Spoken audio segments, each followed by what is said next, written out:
thank you for joining us today. We're going to go over a few things that we find to be extremely valuable when planting a hemp field crop. We do understand that a lot of you might not be in South Carolina, where we're based out of, but a lot of the same practices and terms will fit. And so, of course, anything you have to ask afterwards, we're going to put this on YouTube. And so ask questions under the YouTube video box, and we'll try to get back with you. But I would like to introduce and thank David Dewitt for joining us today. He is with Clemson University Extension, and he is over the hemp program. And so he is the perfect person to join us, to give us some background, really help us think through what we need to think about before planting this coming season. I think it's the perfect time to start amending your fields and doing soil testing. But specifically, he's going to cover soil testing, cover crops, field prep, and the planting types. So I'll let him jump right in and go back and forth. All right, Allison, thanks. Thanks for having me here today. Good to be here. Absolutely. Usually when I start talking, because I get a lot of calls from new farmers who've never farmed before, specifically never farmed hemp. So I usually like to start talking about field selection. A lot of times the farmers only have a small acres to choose from, or sometimes they've got hundreds of acres and they only want to plant 1 acre to get started, kind of thing. So usually I try to tell them, let's kind of evaluate what your land is, what your field looks like. Do you have some bottoms, or is it a hill out there, or, because one thing we've learned about hemp is it does not like to have wet feet. So we got a lot of places that, we got fields that slope off and water runs down the bottom of that hill. So that's not the spot to put your hemp in if you've got that choice. So, and every farmer is different. We've got farmers that are, experienced, and a lot of farmers I work with are tobacco farmers that have jumped into this, and they've got all kinds of equipment and know their land inside and out. And then we've got people who just cleared timber off of the land, and that's where they want to plant. So everybody's starting at a different place in life. So that's why we kind of evaluate where you are and where you want to go with this hemp before you even do anything else. Let's make sure that you've got the spot picked out that would be best suitable for that. From there is where we'd go into soil sampling. So I'll just jump into a little bit of that and why we want to do it. And it's taking a snapshot of where your land is today. We have some good ideas of what nutrient requirements hemp's going to need throughout the growing season. We need to see what you have in your soil. We need to know where your pH is. pH is basically decides on what nutrients your plant will be able to take up through the growing season.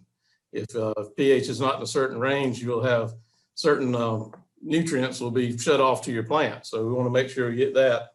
And really the pH is the key to that soil sample to me, because getting it early, because amending your soil or amending your pH is going to take the most amount of time. Most likely our soils, especially in South Carolina, are going to need some lime to bring that pH up. Most of our soils are going to be, the pH are going to tend to be lower than it is higher. So a lot of our soil, especially if it's something coming out of pine trees, which is something we've got around here, a lot of land out of pine trees, pH could be as, below 5, and we really want to be 6, 6.5 as an area. So this soil sample is going to tell us about this. This is the Clemson's Ag Service Lab. Most every state will have a soils department. It happens in South Carolina. The Ag Lab is tied in with the Land Grant University. In some states, it's the Department of Ag handles this lab, but every state will have this access to you. I'll just show you an example of this is our homepage for soil testing and some of the fees and everything.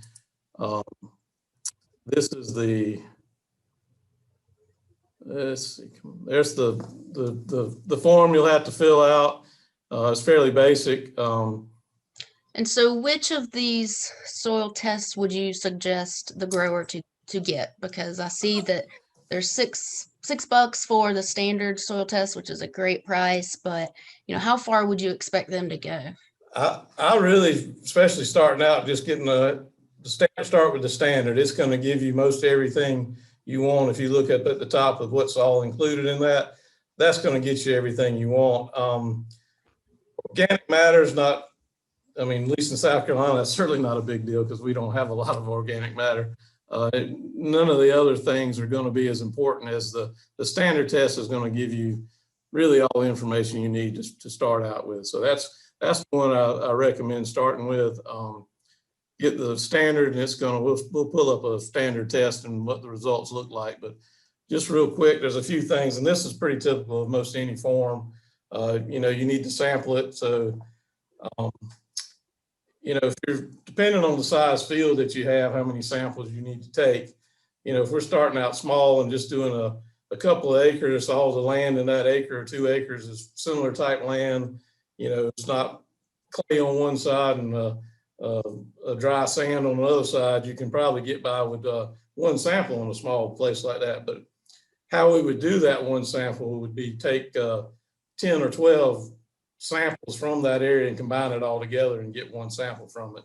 And when we do a sample for a soil probe, they're easy to find. Most extension offices might even have one you can borrow, but a soil probe and might have a picture one, but it's easy to take a simple core sample, push right in the ground and get 4 to 6 inches deep, and a core sample. If you have to use a shovel or a spade, make sure that you dig down and when you pull that core out, you want to make sure that you slice it in half so that you're getting a single file rather than having a bunch of dirt from 2 inches deep and just a little bit at 6 inches deep, because that'll skew your nutrients, because most of the nutrients are found in the top 2 inches of most of our soil. So you don't want to just give us the 2 inches and get a better idea of where you're growing, your root zone is going to be.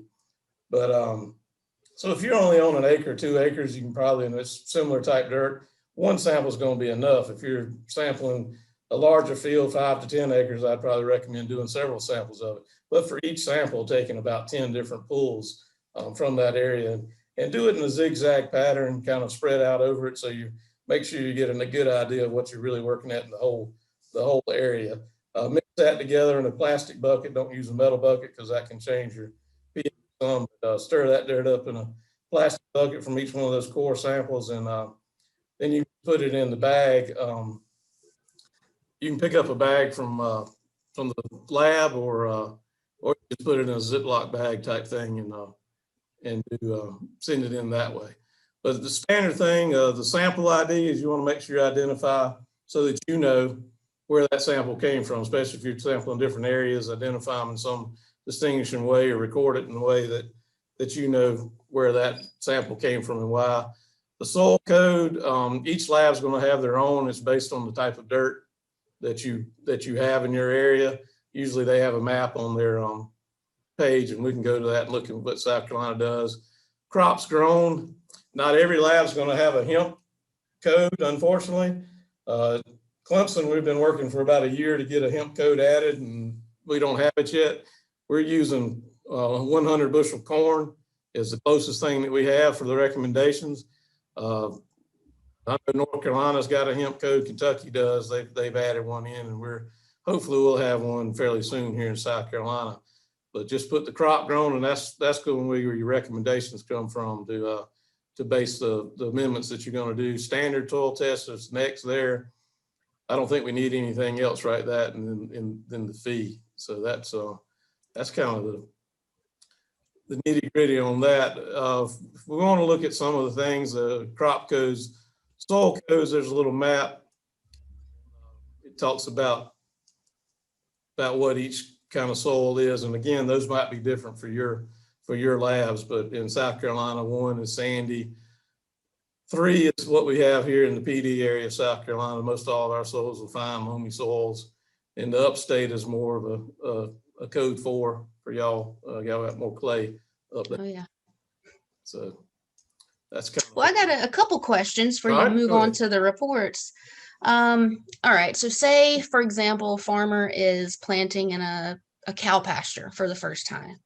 Mm-hmm. And we all know how when the cattle's fed, the big round bells, there's little hot spots of where manure is left. And then let's say, for example, one side of the field is is forest. And so there's a lot of trees and shade around a certain part of the field. Would they want to include that in their samples as to be homogenized in, or would they leave those sort of hot spots out, to get a good representation of what's truly in that field? Yeah, you want to try to keep everything as consistent as you can, because there's going to be variances in that. And the more diversity you bring into one sample, it's going to kind of average everything and you won't know exactly what to treat. So if you've got an area that's that distinctly different, you'll probably want to do a sample for it and then do a sample for the other areas, and keep those separate, because one's going to probably require more soil amendments than another one, either fertilizer, lime, or something like that. You'll just want to treat them differently.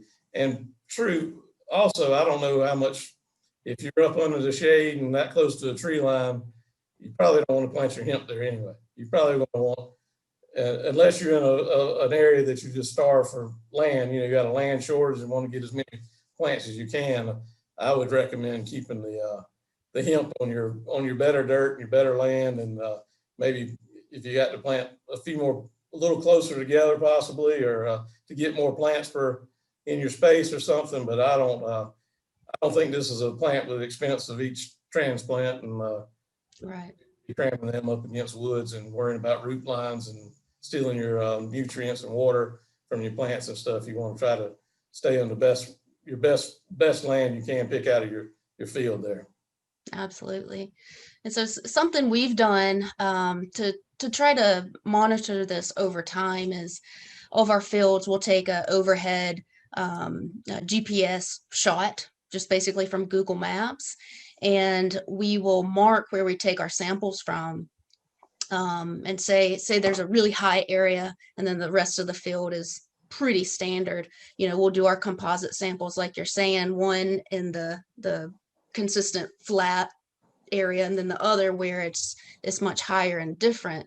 And so those codes will be written on that map for us to keep, and then put into the testing form in those codes. And then from there, each year we can look and see, all right, well, the soil was this number, we added lime, we did a planting, and this is what it looks like that next year before resampling. And that way, if you're being really consistent where you're taking your samples, you can see how your soil is changing over time. Yeah, and that's a good point, because when you take the samples is going to affect what your results are. We recommend taking your soil samples late fall after harvest is a good time, and do that consistently every year. We've got a lot of farmers that are have their sample grids on GPS coordinates, so that they know that they're sampling from the same spot every year. So as they do their amendments, that they put their lime from year to year, they know exactly they're testing the same place, and it's not as quite as a random thing as what I'm talking about with the zigzag pattern. And it'll depend on your operation, what suits you best, kind of thing. But it is good to track, so that you know from year to year if what you're doing is getting you in the right direction from year to year. But in first year, we want to find out where you're at. So we want to start to get to know your land, and then the better you know your land over time, you can start tweaking and fine tuning some of the things. And you'll look at the history of your field too. You'll know where spots are. There might be a spot in your field that you have a weed problem with every year. You might want to do something different there. Or there might be there's all kind of things. Sometimes there's just a dead spot in your field and you don't know why. We've run across that. There's just the old timers say lightning struck there, but I don't know about that one. But anyway, so. That's great. Well, let me ask you this. I know if you're taking a bunch of samples and you're homogenizing it, you don't have to take the lab a whole 5-gallon bucket of soil for a sample, right? How much would you actually need to take to the lab? They need a good pint, couple of cups at the most. Usually a sandwich bag full, or a half-gallon Ziploc bag. They actually have kits that you can go online to the Clemson lab and they'll mail you one. But any extension office in any state will most likely have a bag. You can just stop by and pick it up, and it's made for the sample, and it's even got a fill line on it. But you want to make sure you stir up that sample when you homogenize it and put that in, pour that in the bag, so you get a good idea of it. And it's important to take more samples. I've had some people that have done a 10-acre field and they've gone out there with a tablespoon and pulled one in one area and brought it to me and thought they were getting something that means something to them. That's not how it works. I guess he had more knowledge than he did before he brought me that tablespoon. That's right.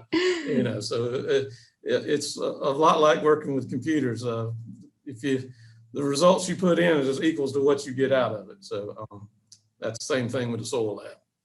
Absolutely. So you're saying the prime time to take samples is the fall. Yeah. Go ahead. Mm-hmm. So what if there are farmers out there that have not yet?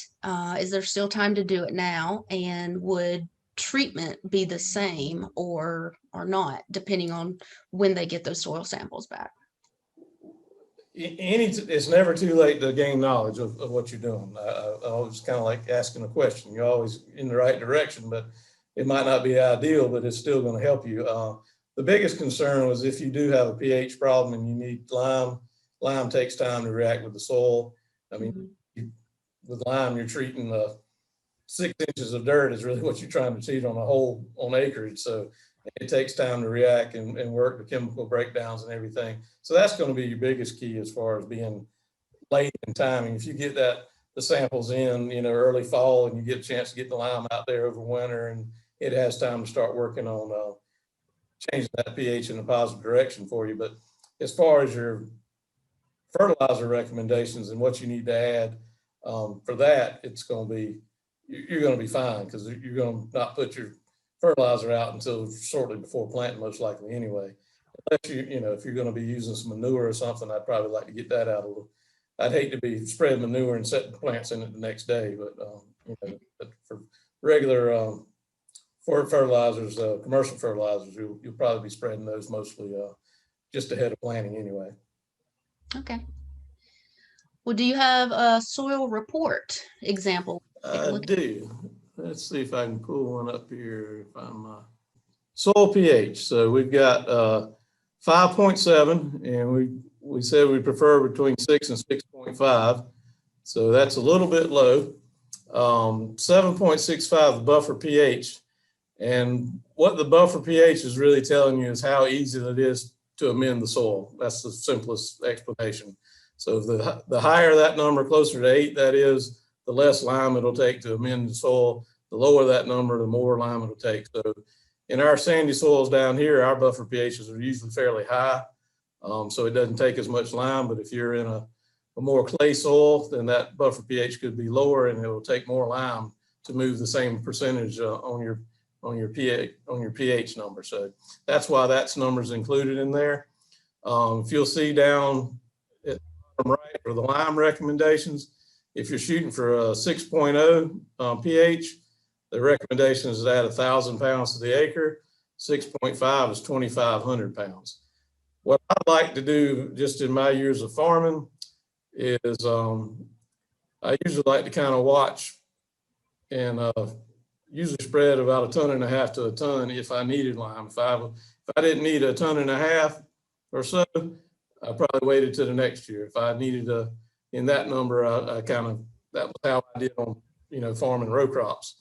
So that this idea here, you'd probably want to add at least that 1.5 tons or ton on this, and go ahead and get your pH up in this year because of where you're falling, and that would fall within the recommendations of the lab.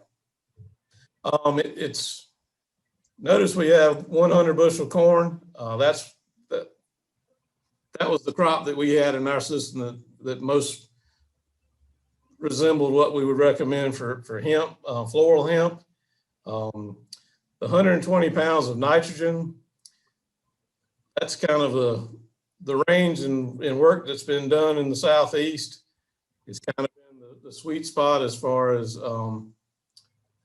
is maximizing yield potential. Once you start getting much over 150 to 175 pounds, some tests have actually shown some decrease in yields at that point. So we've kind of settled in around 100 and 120 pounds of nitrogen is what we're recommending for nitrogen. Phosphorus, you notice he was high in phosphorus on the test. These little bars are easy to follow as far as levels of phosphorus. So our recommendation from the lab was he didn't need to add any phosphorus, and phosphorus stays bound in the soil pretty, doesn't leach or move through as much as nitrogen or the potash, potassium. So usually if you got a high level in there, it's gonna maintain that level and be fairly available to the plant. Potash, you notice he's in the medium range.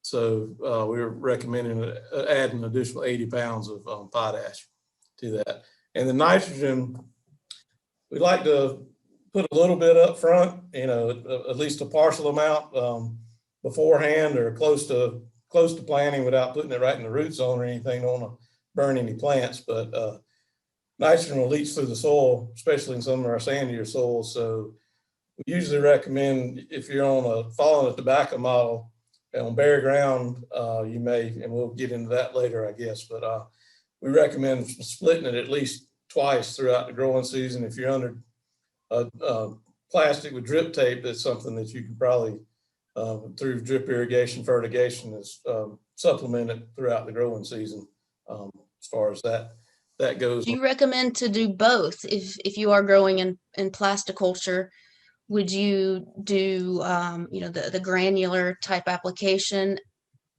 prior to planting? I believe I believe it's important to get the base fertilizer down in your soil to start with, and that's the easiest source of things like the phosphorus and the potash and minor elements too, the magnesium, the zinc, manganese. You can get those in a blend of micronutrient package added to your bulk fertilizer and just either spread it in furrow or broadcast it on the field before you bed it up.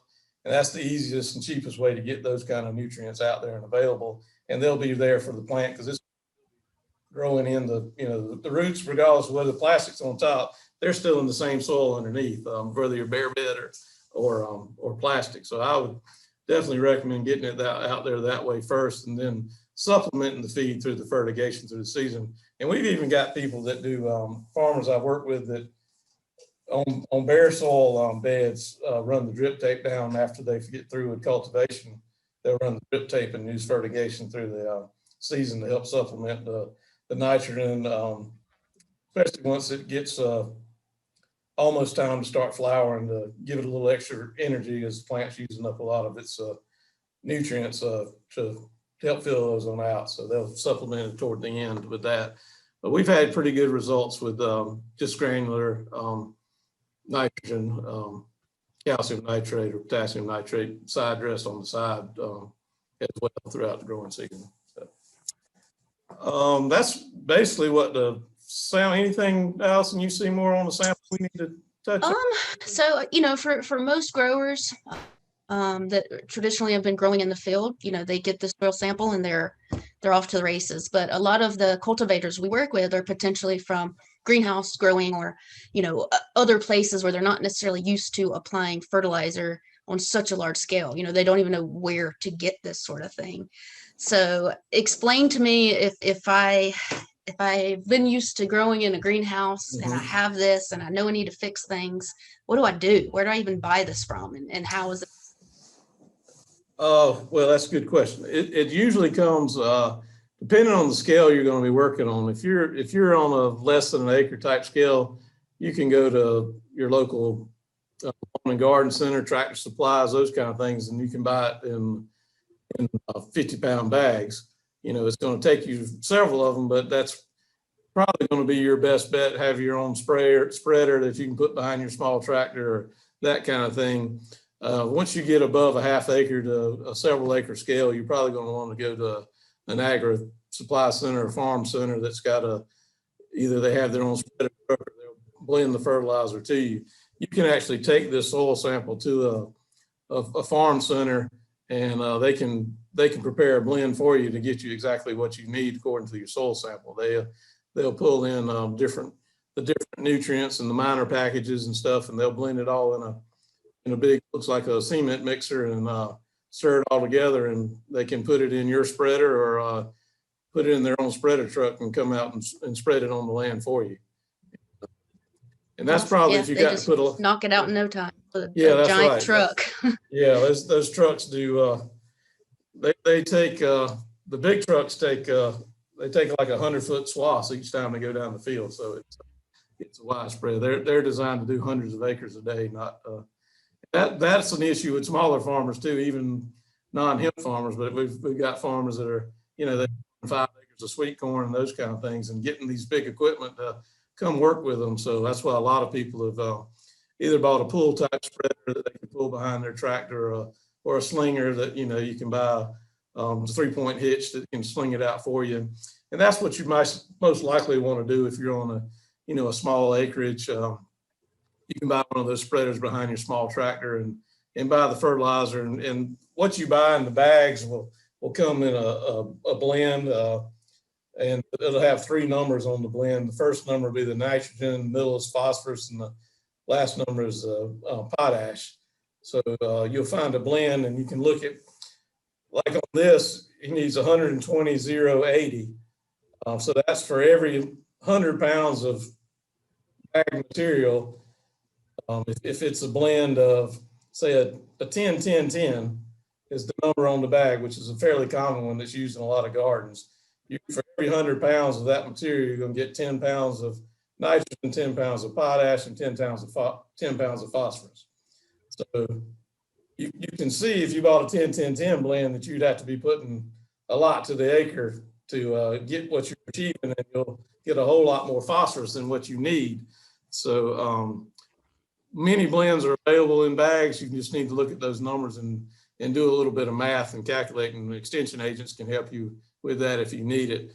But you want to do something to get, let's say you want to get probably half of that nitrogen out front, so 60 pounds of that, and you need 80 pounds of the phosphorus. So you just do some math and look at something that comes like a 10-0-20 mix.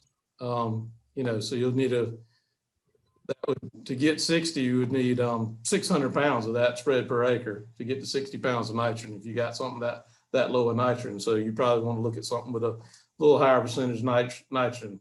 20-0-20s are available.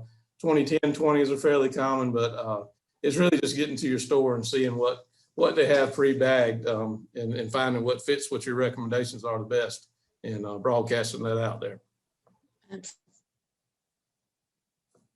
Absolutely. Do you have any rough numbers of, if you were going this method, let's say, for example, you're doing 5 acres, this was your soil test result, and you're going to have a truck come out and apply it. Do you have any idea of what one would expect as a cost? It can be rough. Is it $50 an acre? Is it $1,000? What are we looking at? Well, usually, and again, it depends on the size. The cost of the fertilizer is, I don't know what. The cost of fertilizer has gone up a lot in the last few months. So I guess they saw the commodity prices go up, so they had to try to capture that money with row crops. So you would probably be looking at the spreader cost is going to run you about $8 to $10 an acre, and the fertilizer, depending on how much nitrogen you try to get, and get the micronutrient package added to it and the phosphorus, you're probably going to be looking at $40 to $45 an acre up front, maybe a little more if you get a little more nitrogen up front, is a rough idea. For where he's at here, I would probably say if he wants to get half of that nitrogen, he's probably going to be looking at least $50 to $60 an acre spread, including the spreading cost. That'd be getting about half of his nitrogen. And that's subject to, a lot of our farm centers, when they go do smaller acreage, they charge a higher fee for spreading because their equipment's made to do 100 acres and they're out there doing 10 acres. So some of them even charge a $150 fee, arrival fee, just to come, and then for whatever the spread and fertilizer costs. So that's something that you'll have to run into as smaller, and that's why possibly you could get it done a little cheaper and do it when you want it, because unfortunately small jobs are usually at the back of the line when it comes to, because these guys are used to working with larger farmers that pay most of their bills. So small people kind of get shuffled sometimes. So that's something to make your plans early. And try to do it, because if it's somebody that works with farmers all the time, when you want it is when everybody else wants it most likely too. So you'll might not get it as timely. So make your plans early on. And then it rains and then the truck can't get in the field. Exactly. Exactly. Yeah. Well, yeah, I mean, this is absolutely the way to go, in my opinion. This is what we do as well. We amend the soil at those very inexpensive rates, but then we have injection fertilization as well to be able to tweak throughout the growing season where we might not have tweaked exactly the way we should have, just to make sure the plants are getting the best amount of nutrients possible. And you've got I don't know if y'all do tissue sampling some through the season to kind of. We do.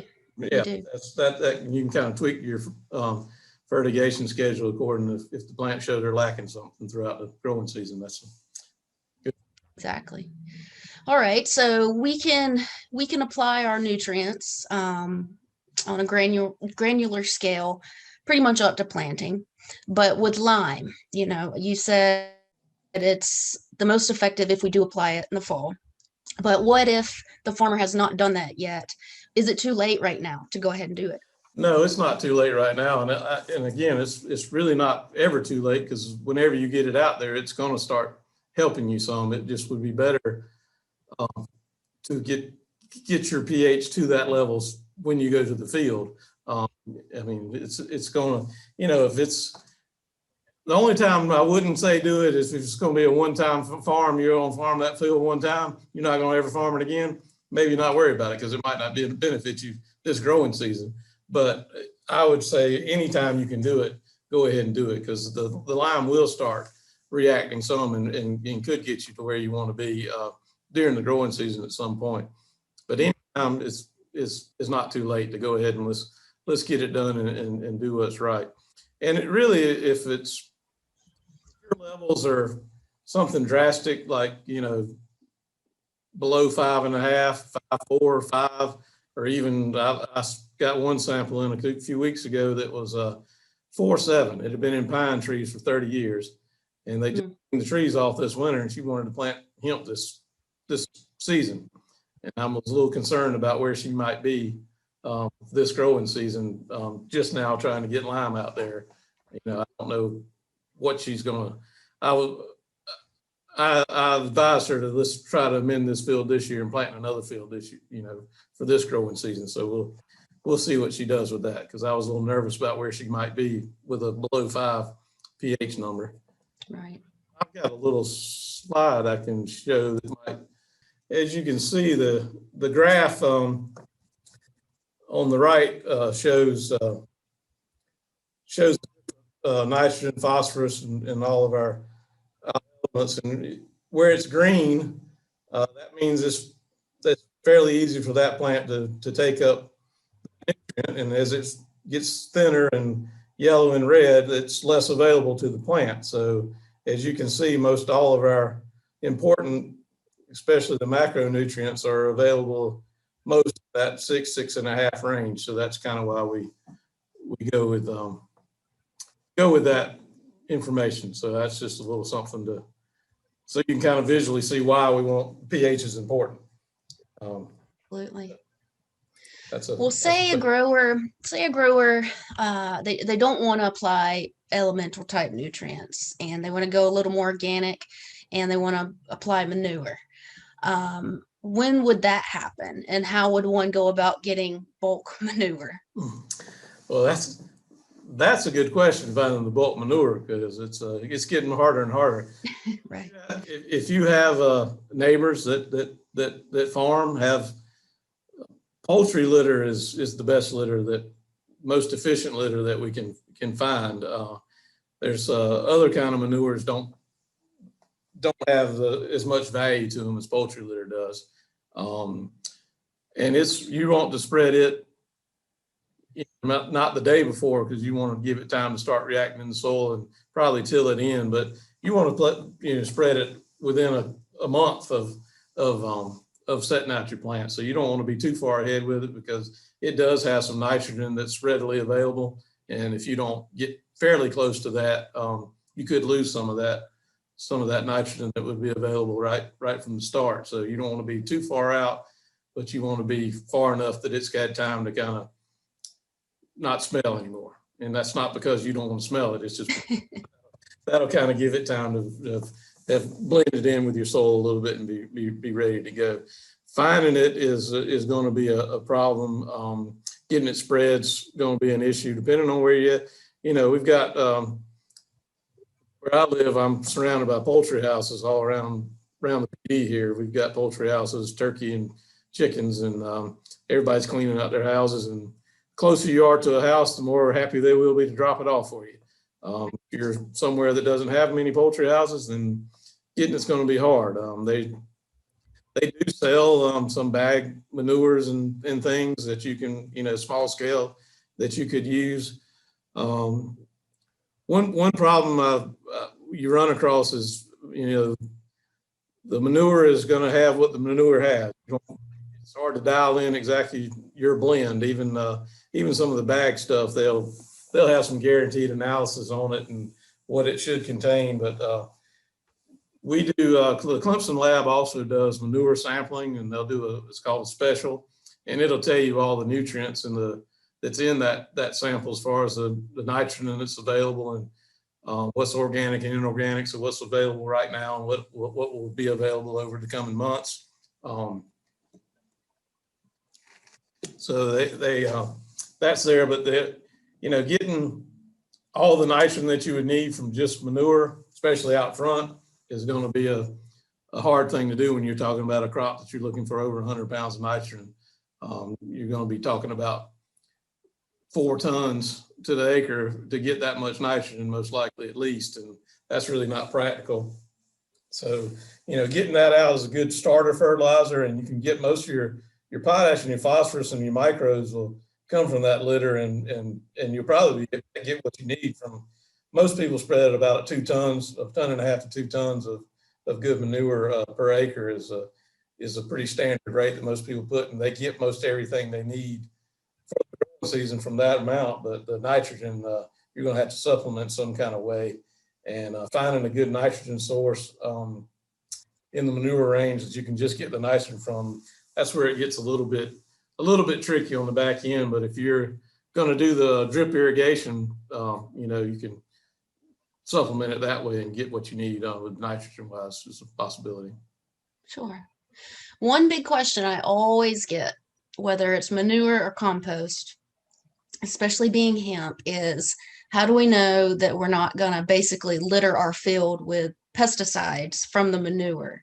Have you ever seen that? Have you seen the data of that happening to someone where it causes them to fail a pesticide test? I have not seen that from manure, and I'd be curious because manure is not treated with the pesticide. I'd be curious to where it's coming from, because by the time feed's gone through the bird, even if it's a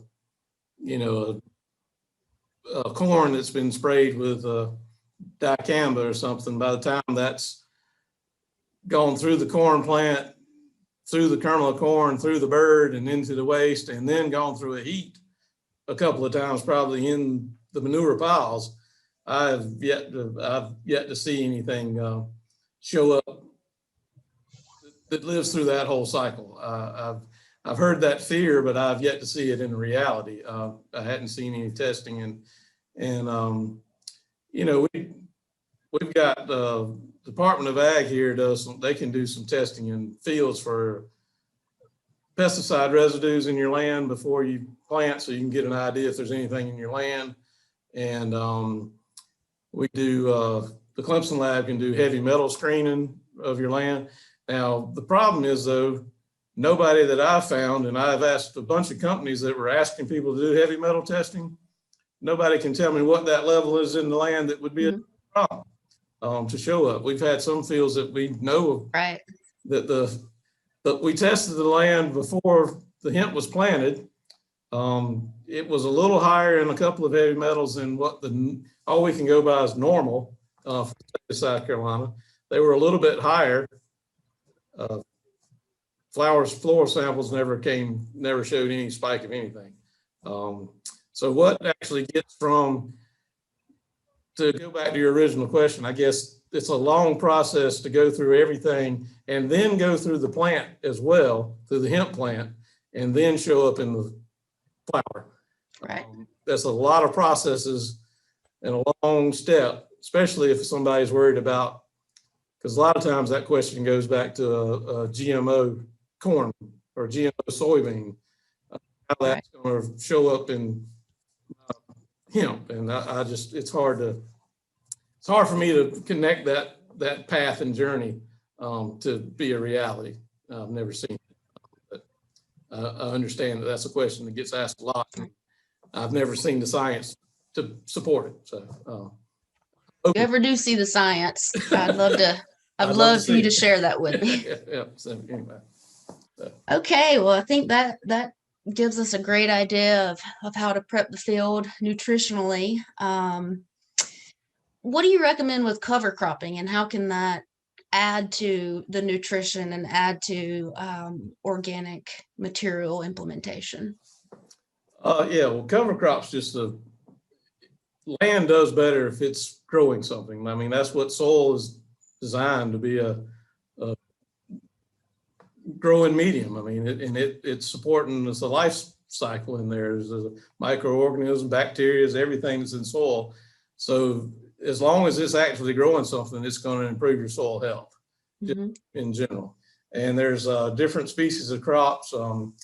Most of my thoughts are general cover crops. So I have done little work in specifics to hemp per se, but there are certain crops and things that seem to be general soil health, and all do certain actions like help with erosion control or building biomass, helping with organic matter, weed control, all these things kind of all blending together, giving a host site for beneficial insects.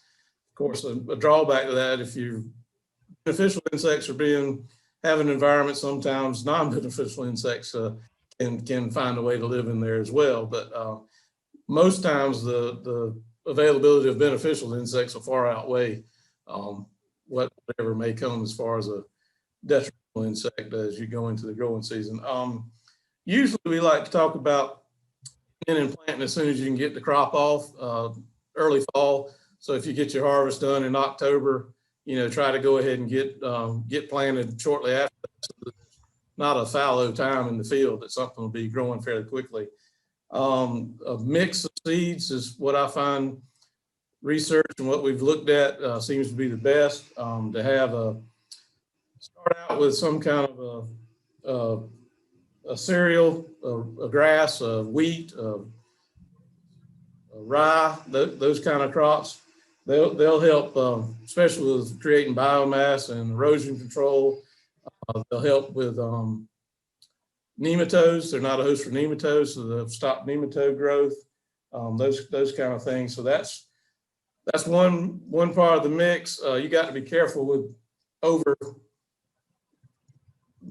tilling your mix with that, because a lot of rates recommend 60 pounds to the acre of rye, and if you put that much and you throw in some clover vetch and some turnips or something, that rye will take it up and have a chance to do the other thing. So most of our mixes, and there's companies scattered all over the country you tell them what you want and they'll put the blends of in the ratios that you want, and they'll have a good idea of if you're adding this clover and you're adding this tillage radishes, that you don't want to go over 25, 35 pounds of rye, so you have a chance for everything to grow. So that's the rye, and that's what it does. A legume, which crimson clover is a popular one, and it'll actually can help fixate some nitrogen from the atmosphere and put some nitrogen back in your soil that can be available for your crop when you plant back.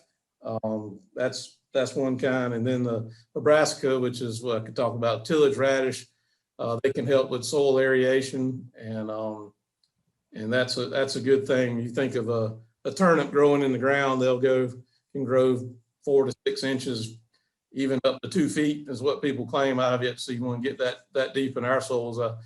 Usually we have such a hard pan down in the PD area, they'll start pushing out the ground before they can push the hard pan. So you'll see 5 inches of turnip root in the fields, and you know, it only goes 8 inches down in the ground sometimes, but it does snake around and find a gap every now and then. But those kind of things are important. And then as you desiccate a crop or roll down the rye, that'll help with weed control coming up in the next year. And as you desiccate, the plants as they decay will provide nutrients to your fresh transplant that can help out as it's starting to grow off in the field. It does create another problem as far as you know, getting your land ready, tilling it. I don't know if it's an issue, but it's just another step or some expense.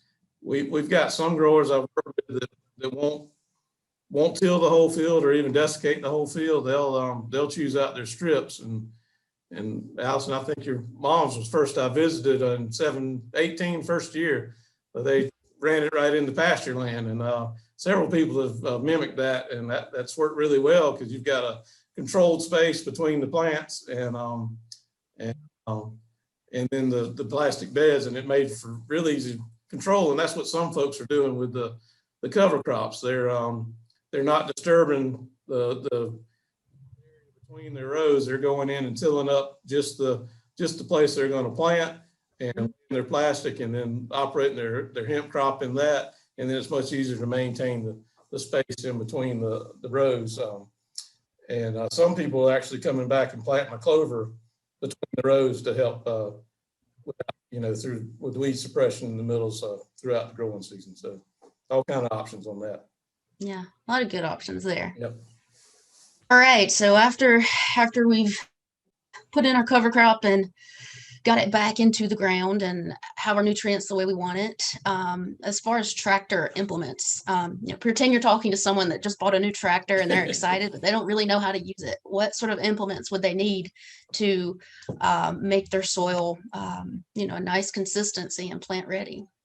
Again, I try to talk to, individuals, depends on what they're doing. If you're only going to be working, half acre to acre, a lot less equipment. You run some one row stuff, 40, 50 horsepower tractor at the top ends, all you're going to need.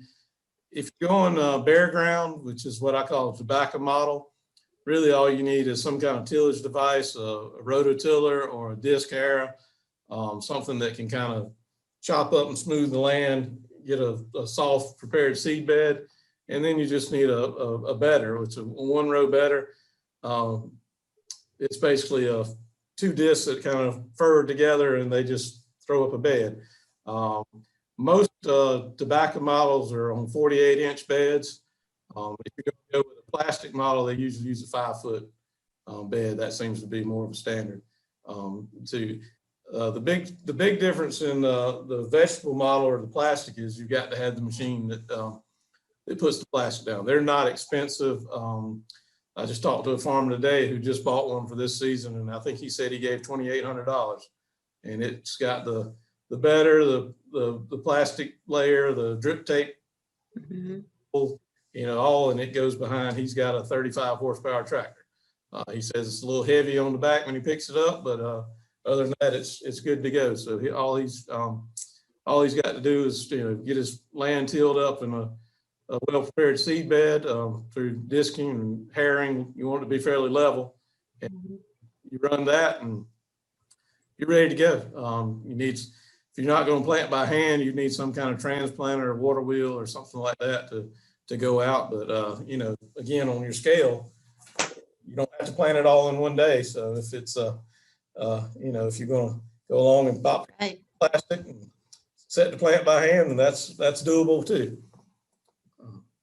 Yeah, we were when we first started, we were quite surprised how inexpensive some of those implements are, the plastic layer and the planter. So especially if you can find a used one, they're very doable.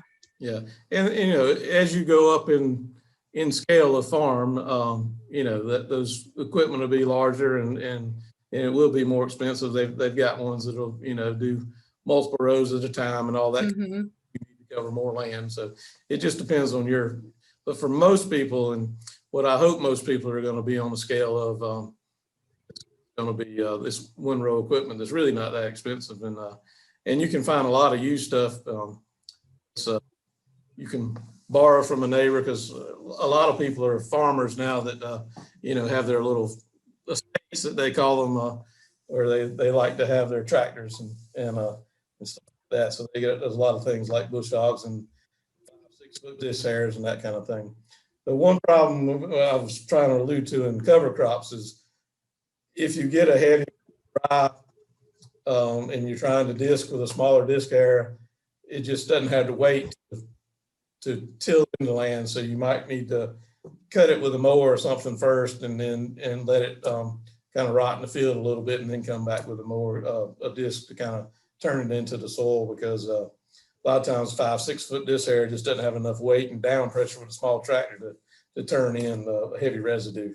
So absolutely, I've seen that for sure as a Yeah. failed go. Yeah. You see the disc bouncing on the land like that. Oh yeah, and it ends up just being clumps of, Right. Yeah. of biomass everywhere. Exactly. So yeah, that's definitely I a good step to take and consider. Yeah, definitely. It's worth the extra time of getting a little bit ahead and chopping it up with a mower of some kind and making little finer particles, and or even possibly burning it off. But I don't burning it off, you're doing away with a lot of the residue that you built up for the cover crop. So but especially if you're starting with several hemp growers I've met with of a field that's been left out for several years, got some switchgrass and different things like that growing on it that's going to be hard to manage.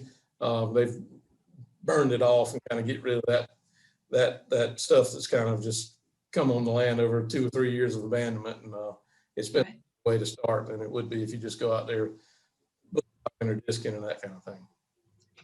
Right. So let's talk about the types of planting. There's all sorts of combinations of these, but in basis, there's the plasticulture where you have your irrigation under, you have rows beside that are either just grass where they're mowed or maybe they're cultivated. And then there's the tobacco model. And so, I'll let you explain the tobacco model, just because not everybody in the nation is used to working with tobacco farmers all the time. So that's explain it to that, to explain to us those two, and what you've seen farmers do here, and kind of the pros and cons between the models. Yeah. I'm a former tobacco farmer myself. I farmed tobacco for 25 years. So that's kind of near and dear to my heart. And really how I got into the hemp program was because hemp came up, and our head of extension called me and said, they're saying it's going to be like growing like tobacco. So you're it. So that's why I'm here. So you're it. Yeah. So anyway, but following the tobacco model, in tobacco, we start plants in the greenhouse, and we transplant them to the field. Our beds are 48 inches apart, and we normally, with a transplanter that takes the plants from our greenhouses to the field, usually sets the plants on about 22-inch spacing. So that's obviously too close for hemp, but it's been easily adaptable because all the same equipment can be used in the hemp market. So we've a good many of the growers in our first year in South Carolina, we probably had, of the 20, I guess 10 of them had history in the tobacco industry. Mm-hmm. So it was a good fit for them. They didn't have to buy any equipment. They did everything exactly like they did with tobacco, started their plants in the greenhouse. And what they did with their transplanters is they just skipped cups. So if it was every 22 inches, they just skip 2 cups and they'd be, roughly 5 feet spacing. So there was no amendments or anything. And cultivation, fertilizer, because with tobacco, we have tobacco plows that, kind of clean up the weeds and can kind of wrap right around the plant and wrap dirt around the plant. And they've got fertilizer hoppers on them, and we can add fertilizer or especially the nitrogen through it. And the one difference with hemp was it got too tall for the tractors too quick. So tobacco will plow, we could run the cultivator 6 times over it in a season. And a lot of the guys first year hemp, we didn't get it. By the second time we were pushing over some plants just because it grew so quickly. So that's what I call the tobacco model. And it also carried on not just from the setting and the cultivating sense, it also carried into harvesting and drying in the barns. it all seemed to work fine. So that's why I call it the tobacco model. And Well, explain to the listeners what cultivating means, because I think in tobacco that word's a little different than what one not in that industry would think. It's basically plowing. It's a plow shank with just like a V-shaped piece of metal, and then we got rolling cultivators, spider cultivators is what we call them, and they you can angle them in any way on the bed to either pull dirt toward the plant, away from the plant, but it also will turn up any weeds that have come up. It's like a moving hoe is what it is really. And a moving hoe between the rows to get rid of the weeds. It runs beside them, so you don't get anything in the row between, so you still got to hoe that area, but it'll clean up. And with the ability to kind of, with the rolling spiders, you can kind of set them so they'll move plant dirt up the bed, so to make a higher bed than what a lot of times if you just plow, you're making the beds lower. Spiders, you can set them up to make a higher bed as you go, and it can kind of cover dirt up, cover weeds up in the bed some too. So it takes out a lot of the manual labor, and because we were really, in the first 2 years, there was one tobacco farm I worked with that had 60 acres of hemp, and I mean, working on, what kind of labor that would take if you weren't doing it by tractor. So, so that's kind of why it makes it a convenient, a way to, if we're going to do large scale, that's a way to do it. Had some that did, again, what I call the vegetable model, but the plastic beds, and we had a couple that did large acres on that and did it to scale as well. To me, and I talk to people when I talk to them about this, it's what you're comfortable with doing. There's been tests done at several universities. We've done some at Clemson, and we really haven't found a big difference in the outcome, whichever method you use. And so, if you're comfortable, I had one farmer that put plastic down the first year, and when he started taking that plastic up at the end of the year, he told me if I ever saw plastic on his farm again, go ahead and run over the tractor or something, Yeah. No, I absolutely understand that. It is taking a it headache. up, right. So that, but the advantages are, you take care of, you normally have a fairly clean area around your hemp plant, and you don't have to worry about weeds and things like that. Grass can still be a problem through plastic. It'll heat up under the ground under there, and grass will grow under the plastic. And usually your broadleafs aren't a big problem, but if you have a bad grass problem, that can still be a problem under the plastic. So there's things like options there to do either way. We do recommend white plastic during our growing season. We've had some folks that use black, and when it gets in June and July, it's the black plastic can just it'll stunt the plants back. We had 2 rows of black, 2 rows of white, and the white rows in July were double the size of the black plastic rows. So I believe that. I've measured underneath the plastic temperature of the white, and it was over 100. Yeah. So you imagine what the black. It's So it's but that's really rough. Two Have you seen anybody use the biodegradable plastic? Visited one farm this year that had it, and just having one example of seeing it in the field, I wasn't impressed. Very well. He was probably mid-season, and had one thunderstorm, and it had pulled apart, and just walking on it, I don't know his brand or anything about it, but he wasn't happy with it, and I wasn't impressed with it. Now, Sure. That doesn't mean that there's not a good product out there. It's just what I've seen. I wasn't, the advantages you wanted of it, and he had weeds growing underneath it too. Sure. Yeah, we ran some this past season, just on a small scale, and it was a little more fragile, especially when laying it. There would be some.